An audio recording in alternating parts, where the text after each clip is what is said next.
Inglaterra. Carlos Antonio López solamente quería la cara del tren, la locomotora nomás quería. Y solicitó a Inglaterra y Inglaterra estaba muy contento porque quería financiar el tren a Paraguay. Pero nosotros no teníamos deuda, no teníamos analfabeto, y entonces estaba muy contento Inglaterra porque le iba a financiar.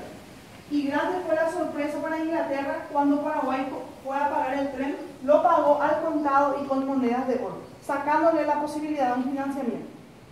Y ahí le dio la pauta a Inglaterra que nosotros estábamos muy avanzados y que no le íbamos a necesitar a ellos. Y como rubro teníamos el algodón, la yerba mate y a punto de exportar lo que es lingotes de hierro. Y se habla de que en realidad no fueron 3 países los que se unieron en contra de Paraguay, sino que fue 4. Inglaterra colaboró mucho para que esta guerra suceda, porque nosotros le estábamos por sacar su negocio.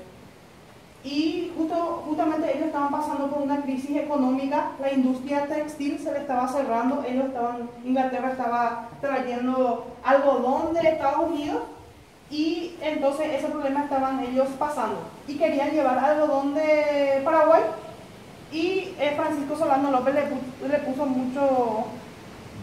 muchas trabas para llevar. Inglaterra quería llevar libre y Francisco no le permitió eso. Y se habla de que el que venció acá en Paraguay la guerra fue Argentina. Le utilizó al presidente argentino Inglaterra para que la guerra suceda.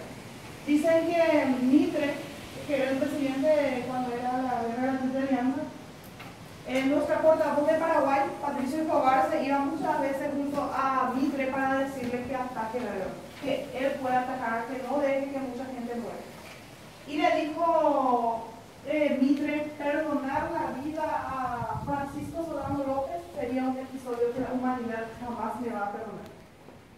Y cuando él se refirió a humanidad, se refirió a Inglaterra.